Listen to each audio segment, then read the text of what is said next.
All right. Hi guys. Welcome to this week's training video. It is about dysrhythmia of the heart. So what is dysrhythmia?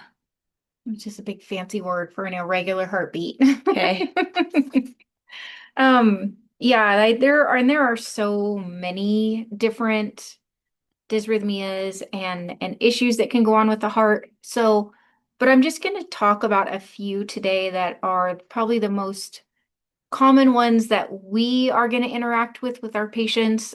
We hear AFib a lot, so I want to talk about what that is and explain what happens in the heart when somebody has AFib and why they're put on blood thinners. And then we'll talk a little bit about the risks associated with blood thinners because that's kind of like once you have that, then you have to do this, then you have to do this. Now you're at risk for that. So that I'm going to try to talk about it in a way that is just the things that you as caregivers um, are are going to see, and it would be helpful if you had some understanding behind those things. So, okay. Awesome. So what causes someone to have a heart dysrhythmia? It can be many different things. It can be that there's a extra electrical activity in the heart and it's causing the beat to be disorganized. It can be a side effect of a medication. It can be electrolyte imbalances in the body. Let's see, from stress, actually, can cause that too. Okay. Makes And sense. I would say Dehydration? dehydration, yes, dehydration, sometimes an illness. Sorry, I'm drawing a blank, but yes, there can be a lot of different things, but that's kind of the top ones. Okay. So what are the most common types that caregivers will encounter? So I think what I'll talk about today is atrial fib, and then bradycardia, which is a slow heart rate, and tachycardia, which is a fast heart rate. So So what's AFib? so AFib stands for atrial fibrillation. And I have a picture here. I'm going to try to hold this up so you guys can see. But basically in the heart, okay, you have your heart with your atria at the top and your ventricles at the bottom. Okay. So your if I was just to explain what one side of the heart looks like, your atria squeeze, then your ventricles squeeze. So it's like so that's when you hear that heartbeat is like that. Oh, okay, so both of the tops squeeze at the same time Both and the both of the top. bottoms? Okay. So it's top, bottom, top, bottom, top, bottom. And there's supposed to be one guy in charge of that electrical impulse. The AV node is in the atria on the right side, and it is supposed to be the only one in charge. You got too many cooks in the kitchen, then you got too many people shouting orders and too much going on, then you have chaos in the atria. So you've got, instead of just squeeze, squeeze, squeeze, squeeze, squeeze. You've got, wait, I don't know, I'm not sure. Oh, wait, wait, go now. Oh, no, no, wait a second, go later. And so you have too many people yelling. I say people, but too many spots in the atria. So here is like a little example. So that is the AV node right here, and it's sending a signal here, and then it sends a signal down into the ventricles, and then they squeeze. So it's there's a very organized process to how this is supposed to work. But in arrhythmias or dysrhythmias, sometimes, as you can see in that other picture there, there's a bunch of the electrical pathways are not clear. They're kind of all over the place. It looks confusing and chaotic. So what happens when that happens is, like I was saying, the atria, instead of squeezing fully and getting all the blood out and shoving it down into the ventricle where it should go, what happens is it does like a half squeeze or a quiver, or it's just irregular, and so it's the electrical pathways are not communicating through the atria, and it's just causing chaos.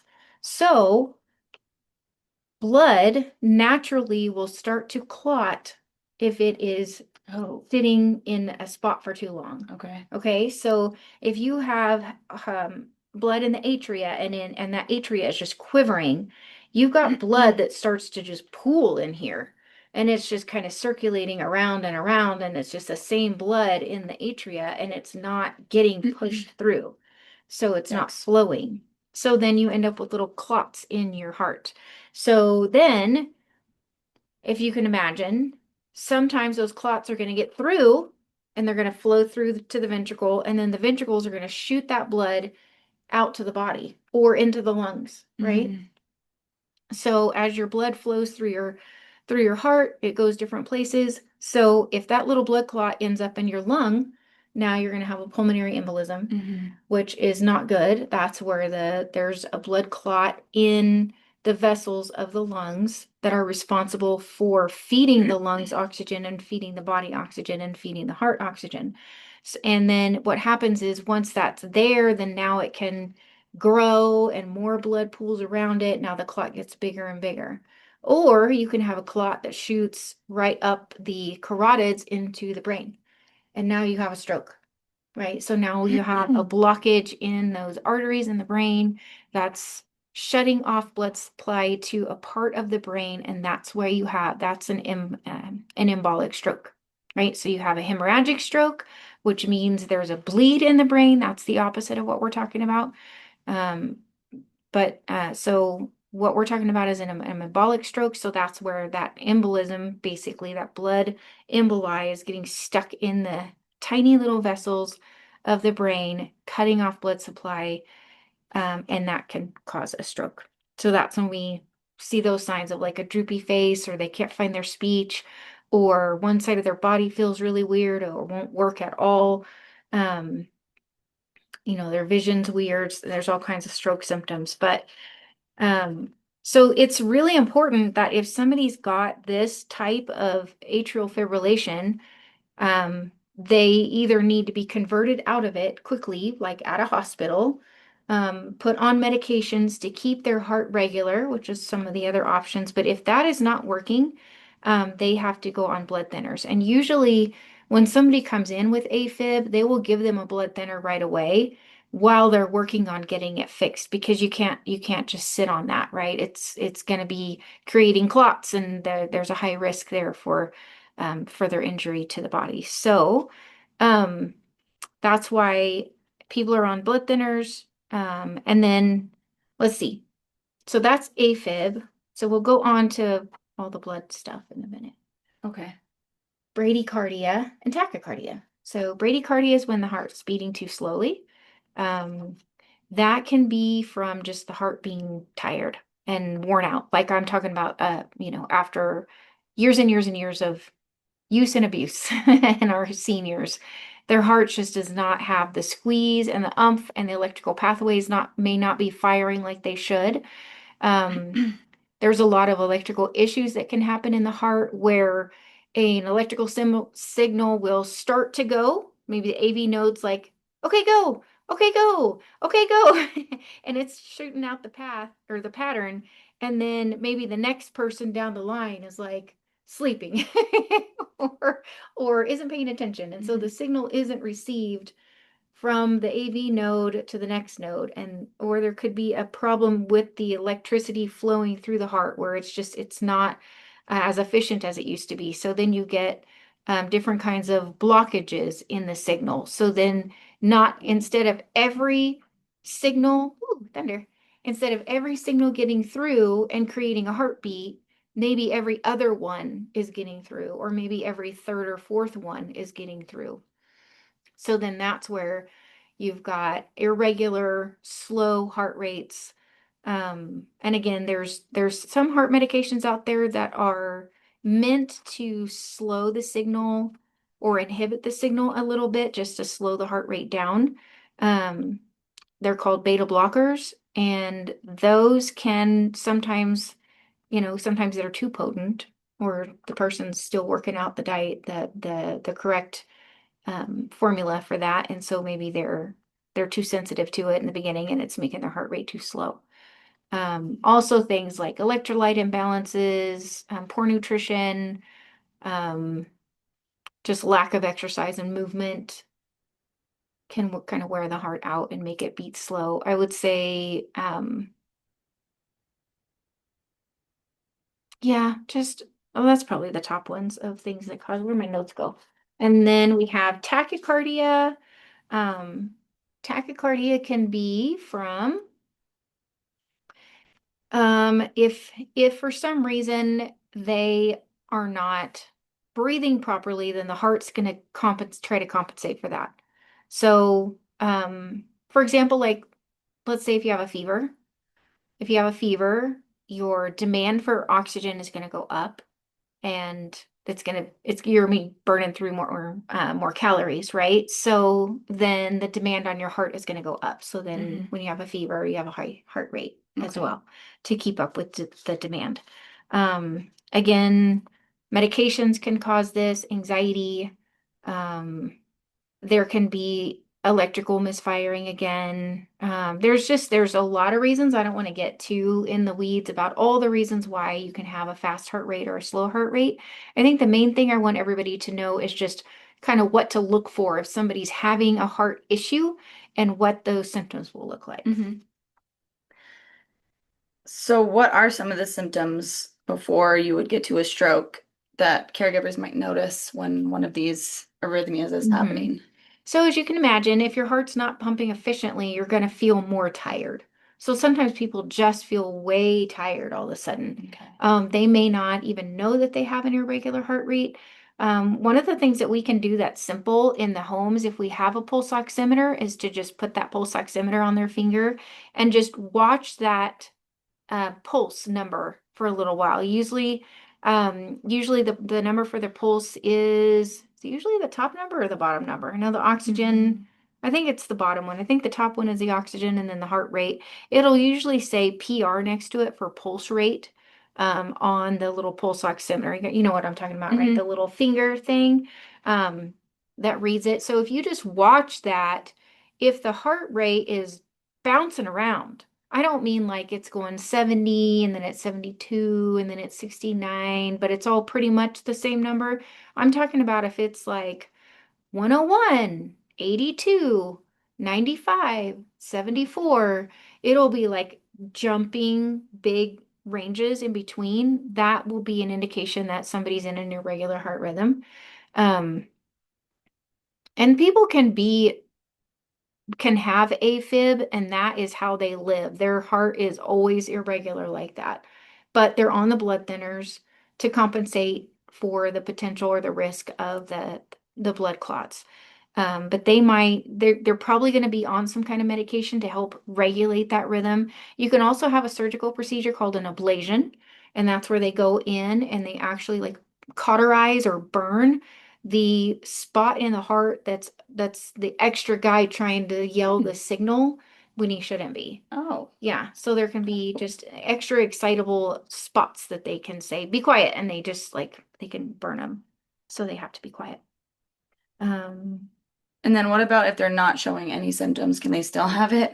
They can. Yeah, people can have irregular heart rate and if they're just, chilling out, sitting around, not really doing a whole lot, you may not even know that they have that. But I would say watch for signs of them being extra, short of breath, not able to finish their sentences, again, just super tired, breathing heavy when they are really not doing anything, just walking across the room and they get really short of breath.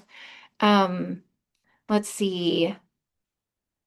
Um, oh, feeling lightheaded, unsteady on their feet. They might have some chest pressure Okay. or feel some chest pain from it not beating effectively.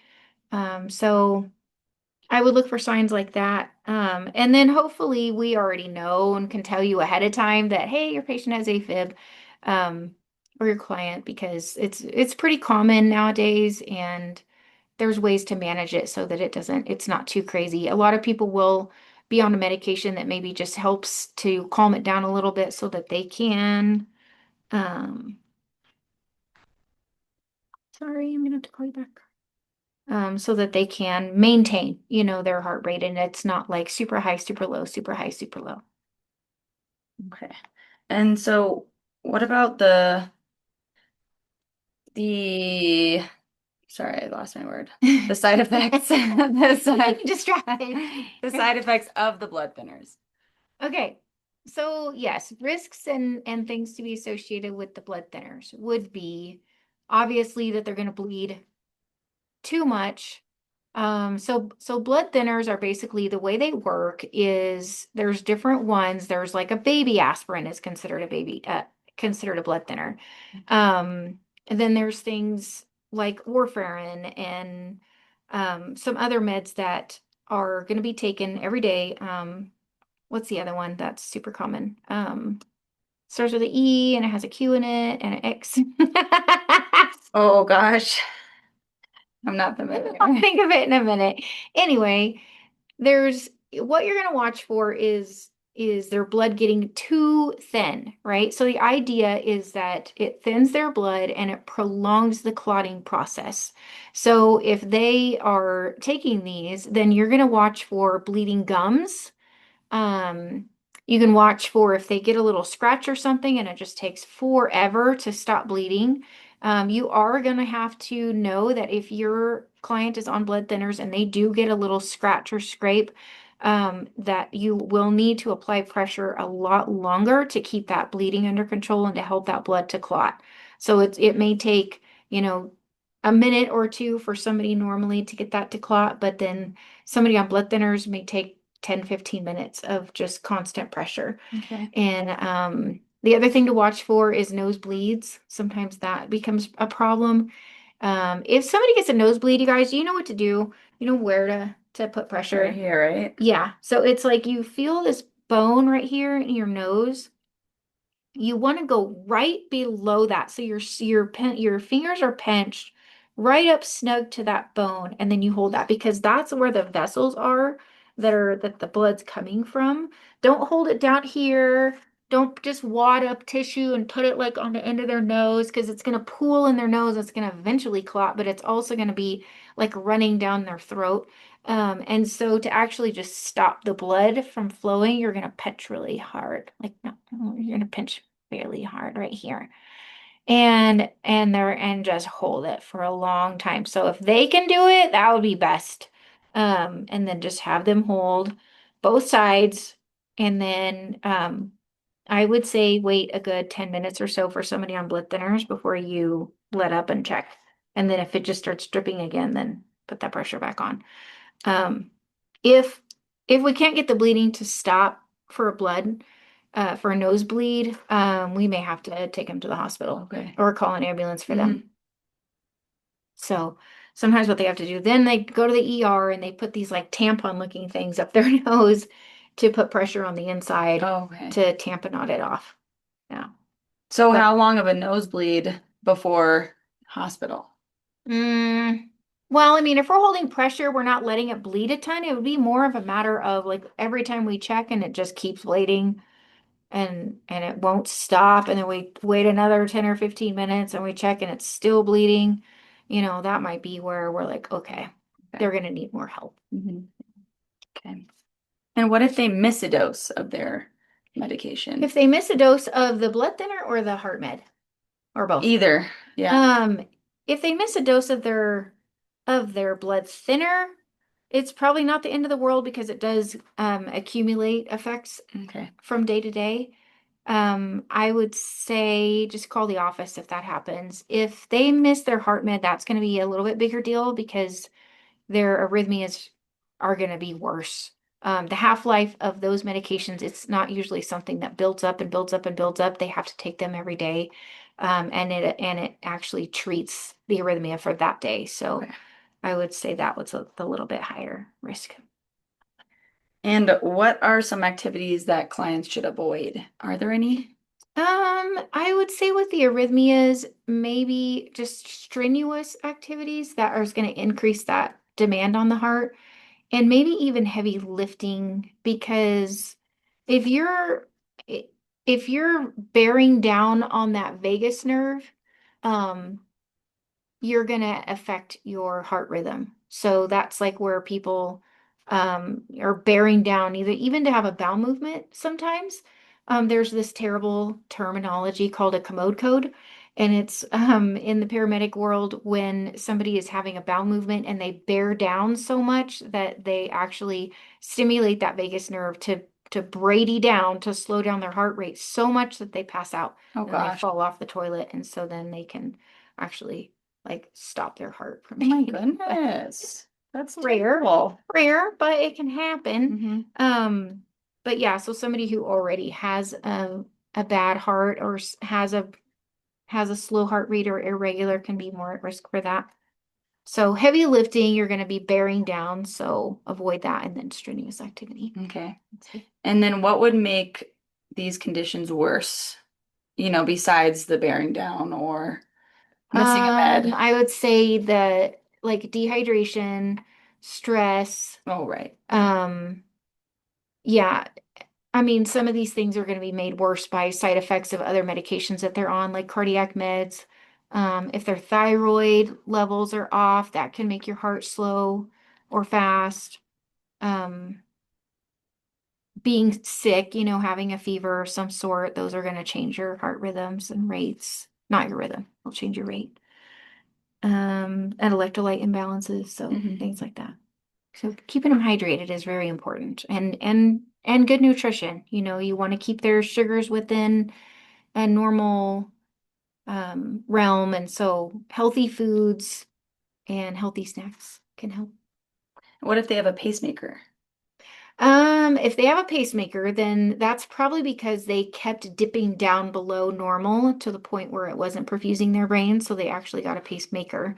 So pacemakers usually have a minimum setting of maybe 55 beats a minute or something like that. So if their heart tries to go below that because of an electrical blockage or whatever, the pacemaker will send its own electrical impulse through the heart to cause it to squeeze. Oh, okay. Yeah. So it's going to be the backup to the AV node. Okay. So if the AV node isn't firing, it'll work for it. The only thing that really comes to mind with that is that some people have a pacemaker slash defibrillator, which means if they go into a fatal heart rhythm, where it's like not beating or whatever, something is going on where they could die from that, then some pacemakers have that feature where it will send a jolt. It's not just like a little it's not like just a little bit of electricity to get the heart to beat. It's like a jolt of electricity. It's similar to like when you're doing CPR on somebody and you get the defibrillator out and you Hmm. shock them. It's like that. And so if somebody has that and it shocks them, then you may notice them yelling because it's gonna be painful. Yeah. They're gonna be like, "Oh my God, something's going on." Um, if if their defibrillator is shocking their heart, that would be a reason to call the office. I mean, hopefully it does what it's supposed to do and they'll feel better and their heart will be like, "Oh, okay, we're doing this," and it will just kick back in. But I would say that would be a reason to call the office, Okay. is if that's happening, and then we can let the family know or the cardiologist know and go from there. And then so when do you call 911 as opposed to Hmm. calling the office? I would say if your patient or your client seems like they are in a lot of distress, right? Like they are bent over, they can't catch their breath, they can't say more than a couple words at a time. They're clutching their chest. If they look really pale and they're getting sweaty, um, out of nowhere, and they just can't seem to regain their composure, that's where I would say, let's just call 911 and then call the office and tell us what you did. Okay. Um, if if we've got somebody who is a do not resuscitate order, we're still going to we can still call 911, right? Okay. This is where we get all into well, if this, then this, and if this, then this, and if this, then that.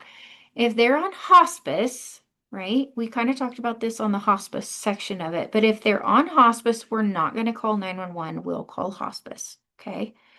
But let's just take hospice off the table and just when do you call the office? When do you call 911? I would say if the person is saying, I need an ambulance, or I think I'm having a heart attack, or, they might be able to say those things. If they are like on all fours or bent over in the chair, clutching their chest, can't catch their breath, don't look good at all, that's where let's not delay, just call 911 and Hmm. then call the office when you can. Right. 911 dispatcher is going to want you to stay on the phone potentially until the ambulance gets all the way to the house. So if that's the case, that's okay. Just stay on the phone with them and then call us afterwards. All right. Is there anything else you want to add? Oh, I guess also if they just lose consciousness, that Right, right, right. if they pass out, that would be a reason to call us. And then you'd be Um, on the phone with the dispatcher doing CPR, the caregiver, if they yeah, don't have a DNR, right? right, right. Okay. Yeah. Right. Okay. All right. Well, thank you guys for joining Yeah. us. Hopefully this information doesn't scare you. We're trying to give you information so you feel more knowledgeable because knowledge is power. And I think just understanding what AFib is and these other arrhythmias, dysarrhythmias will help you feel a little more just less scared is my hope. And when we're talking about like worst case scenarios and this happening and that happening, it's kind of like the same thing you would do if you just were in the grocery store and somebody was clutching their chest and on the floor and saying, I need help, you would call 911. So if your patient does something like that, obviously feel free to call 911. Um, but usually a lot of these things are under control. They're managed with medications. A cardiologist is on board, and the symptoms are in a controlled um, way so that they can live some sort of an active lifestyle at home. Yeah, I do have Um, one more question yeah. actually. So, would a person with a pacemaker still be on a blood thinner or a beta blocker? I would think they would still be on a blood thinner. They would not be on a beta Okay. blocker. No, because the beta blockers are more for high blood pressure, and sometimes they lower the pressure and the heart rate at the same time. Um, some cardiac meds do two or three different things, and so they'll pick the one that they think will be the best fit for the patient based off of what their symptoms are and the other body mechanics going on. But yeah, if they're you had asked if they're on a pacemaker and would they be on a beta blocker? No, but the blood thinner, yeah, probably so, just because um, they've got like a foreign object. Mm-hmm. And so sometimes just having like a stent or anything like that too in the heart um, means that people are going to have to watch their clotting factors and they'll be on blood thinners. A lot of those folks are on blood thinners the rest of their life Okay.